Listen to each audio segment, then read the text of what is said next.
रामलाल, तूने एक बार भी श्रद्धा से मेरी ओर नहीं देखा, तूने एक बार भी मुझे पुकारा नहीं। परिवार में पैसों में इतना बिजी हुआ कि तुझे मंदिर आने का भी टाइम नहीं था, मेरी कथा सुनने का भी तेरे पास टाइम नहीं था। पर तेरे में एक अच्छाई थी रामलाल कि कोई तुझे मिलता था तो उससे राम राम बोलता था, भैया राम राम, साहब राम राम, राम राम। बस तूने मुझे पल भर के लिए कभी पुकारा तो है, इसलिए दुनिया तुझे छोड़ने आई है यहाँ, अब यहाँ से मैं तुझे लेने आया हूं, चल मेरे साथ। रामलाल रोने लगा। रामलाल की आंखों में आंसू आ गए। प्रभु, जिस परिवार समाज दुनिया के लिए सारी जिंदगी गवाई और लगाई, जिसके पीछे भागता रहा सारी जिंदगी, वो शमशान में छोड़कर चले गए। और जिसे मैं भूला रहा, धोखे से राम राम कहता रहा, आज वो राम मुझे लेने आए हैं। प्रभु, मैं अपराधी हूं, प्रभु मुझे दंड दीजिए, मैं भूला बैठा रहा आपको। तो मेरी माँ, तुम ना भूलना, क्योंकि तुम कितना भी कुछ कर लो, ये दुनिया तुम्हें छोड़ के जाएगी, वहां से लेने कौन आएगा? जो लेने आता है उसे पुकार लेना, क्योंकि वो बड़ा दयालु है। धोखे से भी पुकारा था अजामिल नाम के पापी ने। अजामिल नाम के एक पंडित जी थे, है ना, कान्य कुब्जे दुजह कश्चित दासी पति रजामिलह नामना नष्ट सदाचारो दास्याह संसर्ग दूषिता। एक अजामिल नाम के पंडित जी थे, ब्राह्मण हैं, पत्नी छोड़ दी अपनी, एक वैश्या के चक्कर में पड़ गए, सारा मान सम्मान इज्जत सब दाव पे लगा दी, समाप्त कर दिया, अपनी सारी परंपराएं नष्ट कर ली, सारा ज्ञान धूल में मिला लिया और वैश्या के गुलाम बन गए। लेकिन कभी अजामिल ने भगवान की भक्ति की थी। वैश्या के संग के पहले अजामिल भगवान के भक्त थे, पर एक भक्त को एक वैश्या मिल गई तो वैश्या में दूषित हो गया, पर भले दूषित हो गया। भगवान ने कहा है कि तूने मुझे याद तो किया है। आखिरी समय क्या हुआ? अजामिल के बेटे का नाम नारायण था, वो भी संतों ने रखवा दिया था नाम।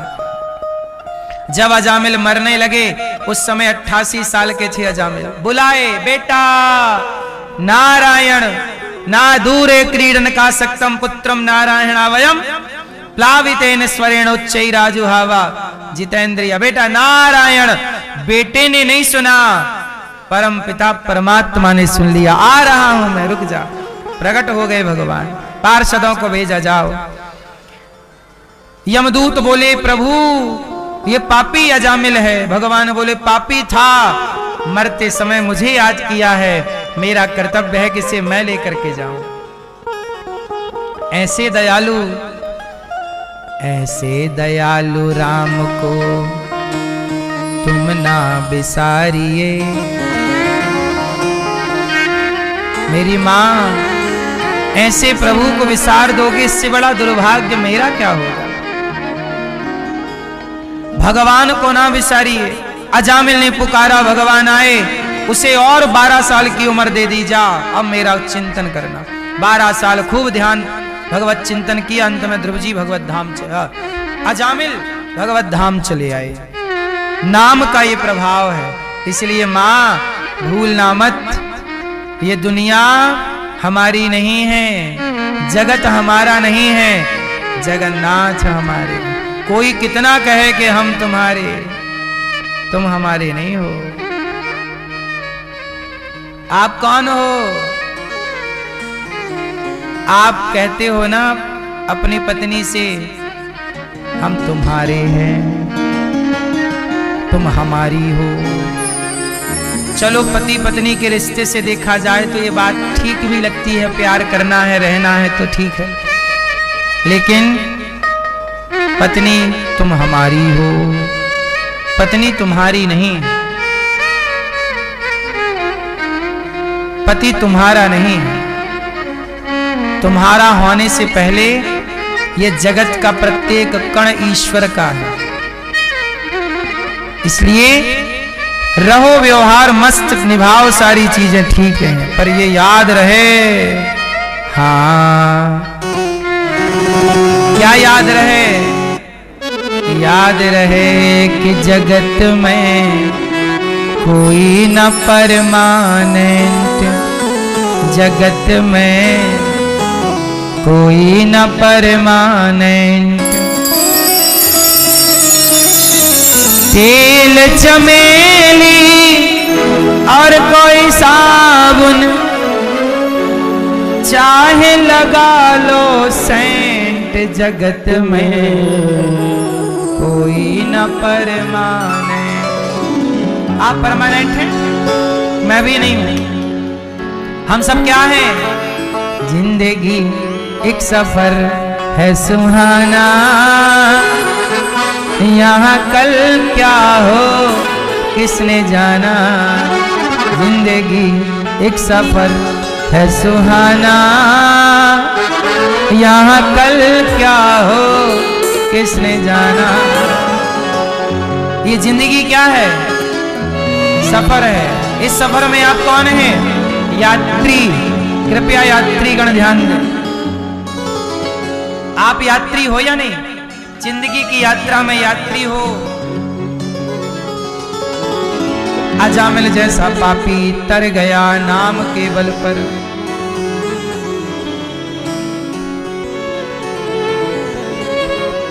आप भी इस जिंदगी की यात्रा में जुड़ गए हैं और आप भी जिंदगी में हो। कितने दिन हो? एक दिन यात्रा पूरी करोगे और आप भी जाओगे, और जहां जाओगे वहां से चिट्ठी न कोई संदेश, जाने वो कौन सा देश जहां तुम चले गए। चिट्ठी न कोई संदेश, जाने वो कौन सा देश जहां तुम चले गए, जहां तुम चले गए। मेरे दिल को लगा के ठेस, जाने वो कौन सा देश जहां तुम चले गए। कहां कौन सा देश? परदेश चले गए। परदेसियों से ना अखियां मिलाना। आप परदेसी हैं, इसलिए कहते हैं ज्यादा प्यार व्यार में ना उलझना, यहाँ का प्यार झूठा है। यहाँ वाला प्यार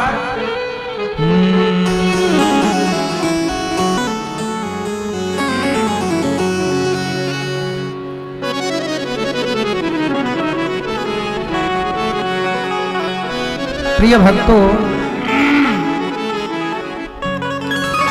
आवागमन लगा दुनिया में, आवागमन लगा दुनिया में।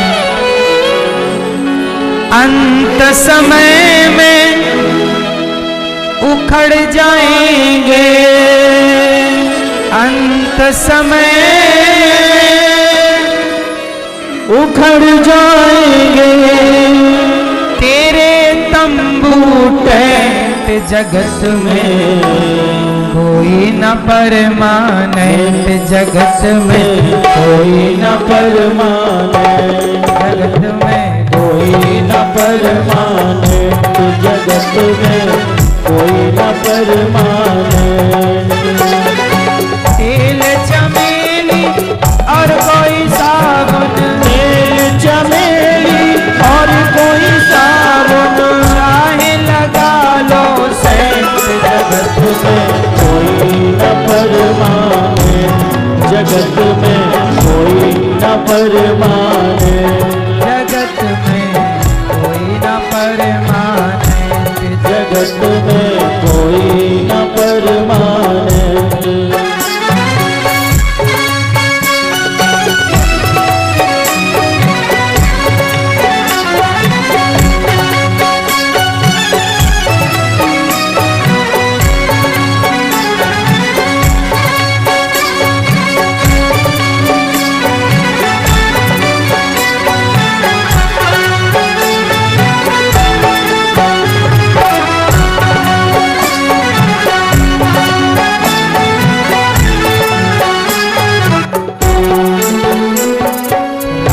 राष्ट्रपति हो या कर्नल जनरल, राष्ट्रपति हो या कर्नल जनरल, राष्ट्रपति हो या कर्नल जनरल, राष्ट्रपति हो या कर्नल जनरल, काल सभी को खा जाएगा, काल सभी को खा जाएगा।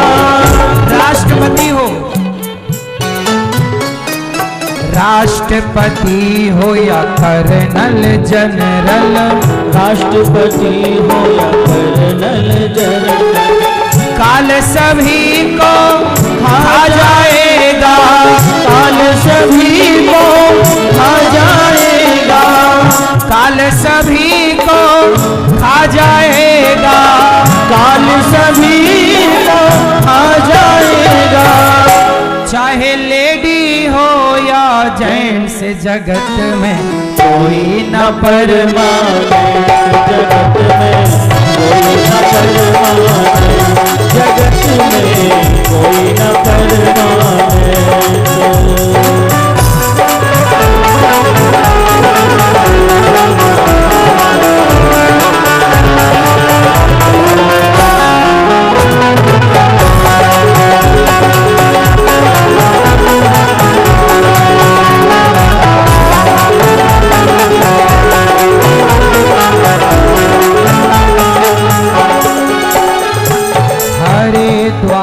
चाहे मथुरा काशी, हरिद्वार चाहे मथुरा काशी, हरिद्वार चाहे मथुरा काशी, घूमो दिल्ली कैंट रे प्यारे, घूमो दिल्ली कैंट रे प्यारे, घूमो दिल्ली घर घर प्यारे। हरिद्वार चाहे मथुरा काशी, हरिद्वार चाहे मथुरा काशी, मन में नाम हरि का राखो, मन में नाम हरि का राखो, मन में नाम हरि का राखो, मन में नाम हरि का राखो। चाहे धोती पहनो या पैंट जगत में कोई न परमाने, जगत में कोई न परमाने, जगत में कोई न परमाने, जगत में कोई न परमाने, जगत में कोई न परमाने, जगत में कोई न परमाने, जगत में कोई न परमाने, जगत में तेल चमेली हर कोई साबुन, तेल चमेली और कोई साबुन, तेल चमेली हर कोई साबुन, तेल चमेली और कोई साबुन, चाहे लगा लो सेंट, जगत में कोई न परमाने, जगत में कोई न परमाने, जगत में कोई न परमाने, जगत में कोई न परमाने, जगत में कोई न परमाने, जगत में कोई न परमाने।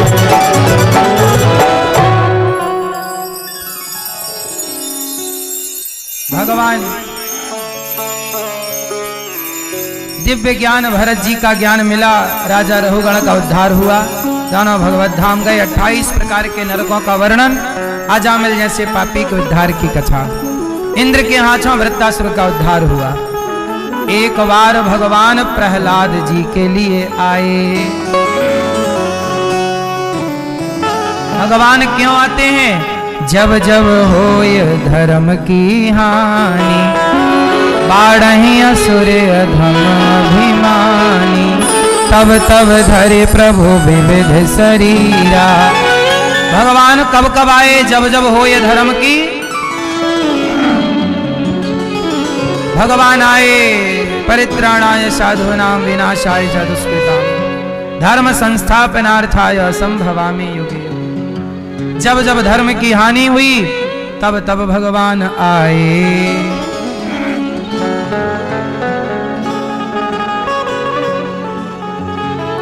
राम जी आए, कृष्ण जी आए, लीला किए।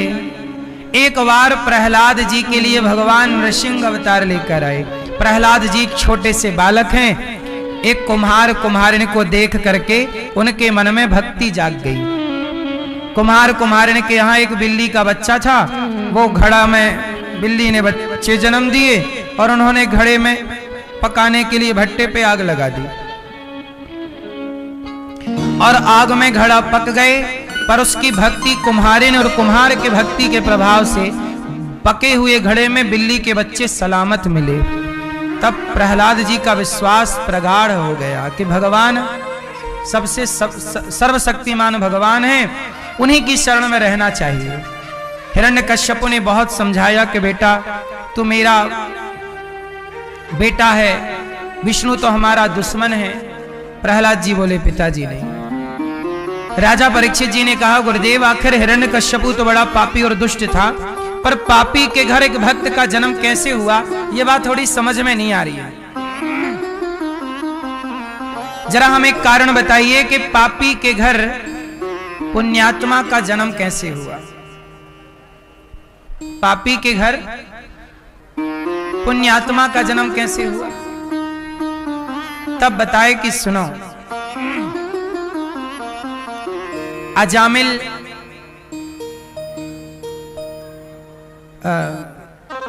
हिरण्यकश्यपु नाम का जो पापी है, एक दिन वो तपस्या करने हिरण्यकश्यपु गया। तपस्या करने बैठा ही था कि तोता, भगवान तोता बनकर आए और बोलने लग गए नारायण नारायण।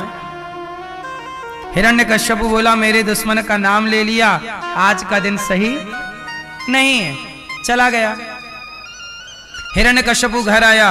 पत्नी कयाधु ने कहा स्वामी जल्दी आ गए, क्या भगवान मिल गए? बोले नहीं, मैं बैठा था, एक तोता आया, नारायण नारायण बोलने लगा, मेरी तपस्या भंग कर दी, मैं आ गया। कयाधु ने आज पहली बार अपने पति के मुख से नारायण नारायण सुना। कयाधु को मौका मिल गया, पानी लेकर गई। स्वामी जी क्या कहा तोते ने? बोला नारायण नारायण, पी लो पानी। फिर भोजन लेकर गई। स्वामी जी क्या कहा तोते ने? नारायण नारायण। दिन भर नाम जपाया पति से और उसी रात कयाधु गर्भवती हो गई, भगवान का चिंतन करते करते। और जब पेट में बालक आया तो कयाधु ने उस बच्चे को, अच्छा कयाधु का अपहरण कर लिया इंद्र ने। इंद्र से नारद जी ने छुड़ाया, अपनी कुटिया पे ले गए और नारद जी खूब कथाएं सुनाए।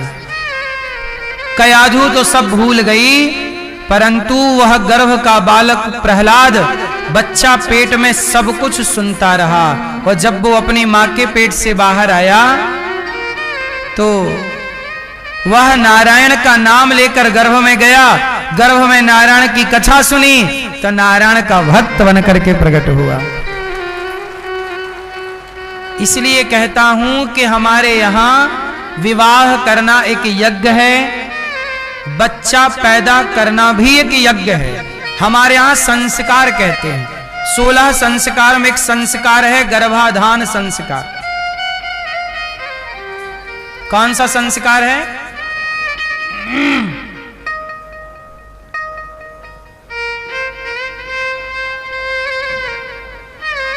स्त्री के गर्भ में जब बच्चा जाता है तो क्या है वो? वह एक आहुति ही तो है, वह एक जल की आहुति है, जिस आहुति से एक सृष्टि का निर्माण होता है, एक स्त्री एक पुरुष का निर्माण होता है। मां का पेट क्या है? हवन कुंड है। इसलिए आपने देखा होगा जब यज्ञशाला में हवन कुंड बनता है तो उसे हवनशाला में यज्ञ कुंड में योनि बनती है। बनती है कि नहीं? आप जानते ना हो तो अलग विषय है। क्या होती है मुख्य? योनि। इसलिए हमारे यहां योनि की बड़ी महिमा है। 84 लाख योनि है हमारे यहां। हवन कुंड में यज्ञ में योनि होती है वह। और स्त्री एक यज्ञ का, एक हवन कुंड का एक स्थान है जहां उसके गर्भ में एक आहुति के द्वारा एक पानी की बूंद से एक सृष्टि का निर्माण होता है, जिसे बाद में आप ध्रुव कह सकते हैं, प्रहलाद कह सकते हैं। ध्रुव प्रहलाद जैसे महापुरुष भी, हनुमान जैसे दिव्य महापुरुष भी इस धरती पर जो आए, सबको मां के पेट में रहना पड़ा है। वहीं तुम्हारी रचना हुई है, वही यज्ञ, वही हवन कुंड है, वहीं तुम बने हो, वहीं से वापस आए हो, योनि के द्वार से ही तो निकल के आए हो। इसलिए यज्ञ में योनि द्वार पर बनती है, मुख्य रूप से उस हवन कुंड के ऊपर योनि। इसलिए हमारे यहाँ पहला संस्कार गर्भाधान संस्कार है। हमारे यहाँ बच्चा पैदा करना विवाह कोई भोग विलास के लिए नहीं, बल्कि इस राष्ट्र को समर्पित कर सकूं ऐसी श्रेष्ठ संतान के लिए गर्भाधान होता है। गर्भाधान संस्कार 16 संस्कारों में पहला संस्कार है। इसलिए कहता हूं जो आपका बच्चा है वो केवल आपका बच्चा नहीं है, वह इस देश का बच्चा है। यदि अच्छा बनेगा तो देश अच्छा बनेगा, आपका बच्चा बुरा बनेगा तो देश बुरा बनेगा। आप कुछ दे रहे हो इस देश को, बेटा या बेटी, तो वो आप देश को दे रहे हो। आपका बच्चा केवल आपका नहीं, आपके एक बेटे से कई बार देश शर्मिंदा होता है, तो कई बार आपके बच्चे से देश गौरवान्वित महसूस करता है। बोलो हाँ। एक लड़का और एक लड़की से कुछ ऐसा कर जाते हो आप कि शर्मिंदा हो जाता है समाज के, क्या किया तुमने। और कुछ ऐसा काम आप कर जाते हैं कि गर्व होता है, वाह देखो क्या बेटा है, क्या बेटी है। बोलो हाँ। तो आपकी संतान से ये देश चलता है। आज भी देश में कोई प्रधानमंत्री बनकर बैठा, कोई मुख्यमंत्री, ये सारे लोग भी तो पहले मां के पेट में ही थे। मां के पेट से उसी योनि के द्वार से वापस आए हैं, बाहर आए हैं, और बाहर आकर के और ये आज कोई मुख्यमंत्री बन के राज्य संभाल रहा, कोई प्रधानमंत्री बन के देश संभाल रहा। ऐसे आपके बच्चे आगे कोई प्रधानमंत्री बनेगा, कोई राष्ट्रपति बनेगा, कोई सांसद बनेगा, कोई विधायक बनेगा। अच्छा बनेगा बेटा तो अच्छा काम संभालेगा, देश की सेवा अच्छी होगी। गलत हो गया तो गलत हो जाएगा। बोलो हाँ। आपका ही बेटा आगे भारत का भविष्य है। ये बात सही है कि गलत है? आप इस भीड़ में, इतने लोगों में से, हम में से किसी का बेटा डॉक्टर बनेगा, किसी का इंजीनियर बनेगा, किसी का राष्ट्रपति बनेगा, किसी का प्रधानमंत्री बनेगा। इन्हीं में से किसी को बनना, बाहर से थोड़ी आएगा कोई। इसलिए अपने बच्चों को बेहतर तैयार करो। मेरी मां, राष्ट्र को समर्पित कर सको अपनी संतान, ऐसी संतान तैयार करो, बेटी बेटा। क्योंकि हमसे और आपसे ही इस राष्ट्र की सेवा होनी है। हम ही सेवक हैं, आप ही सेवक हैं। इसलिए संतान जब बच्चा पेट में हो, स्त्री को बड़ा सावधान रहना चाहिए। प्रहलाद जी पेट में है, मां कथा सुन रही है, सत्संग कर रही है। आजकल तो बस शादी कर लेते हैं, बस कर लिया, पता ही नहीं क्यों किए, कर लिए, सब कर रहे हैं, उन्होंने भी कर लिया। बच्चा पैदा हो रहा है, कैसे हो रहा है, कब हो रहा है, क्या बच्चे को संस्कार देने हैं, क्या तैयारी है, कुछ नहीं, बस हो गया बच्चा। ऐसा नहीं साहब। हमारे यहां बहुत जिम्मेदार लोग होते हैं। हमारे यहां क्या होते हैं? जिम्मेदार। बच्चे को योग्य बनाना आपकी जिम्मेदारी है। एक बेटा आपका बिगड़ गया तो सब बिगाड़ देगा। प्रहलाद जी जब बाहर आए, पिता ने कहा क्या भगवान भगवान लगा रखा। प्रहलाद जी बोले पिताजी भगवान, हिरण्यकश्यपु नाराज हो गया, बड़ा भगवान भगवान जपता, तुझे आग में जला दूंगा। प्रहलाद जी बोले ना पिताजी, वो भगवान ने बिल्ली के बच्चे को नहीं जलने दिया, यदि वो रक्षक होगा तो आप मुझे आग में नहीं जला सकते। हिरण्यकश्यपु गुस्सा हो गया, मैं जलाऊंगा, होलिका प्रकट हो जा। हिरण्यकश्यपु की बहन होलिका आई, जलाओ उस बच्चे को। होलिका बोली भैया रहम करो, क्या कर रहे हो, बच्चा नहीं नहीं इस पे दया नहीं करेंगे, जलाओ। होलिका बैठ गई जलाने, पर वो जलाने वाली होलिका जल गई। जाको राखे राम जी मार सके ना कोई, कहां कोई मार सकता। प्रहलाद बच गए और होलिका जल गई। तब से होली का त्योहार मनाते हैं। पहाड़ से फेंका, क्या क्या अत्याचार ना किया हिरण्यकश्यप ने प्रहलाद जी पर प्रहलाद जी को पूरा है भरोसा, मेरी हार नहीं होगी। भगवान पे भरोसा है, सब कुछ है। भगवान का भरोसा बिल्कुल अटल रहना चाहिए। मंत्र जाप मम दृढ़ विश्वासा, पंचम भजन सुवेद प्रकाशा। टूट ना जाए ऐसा कच्चा विश्वास ना हो के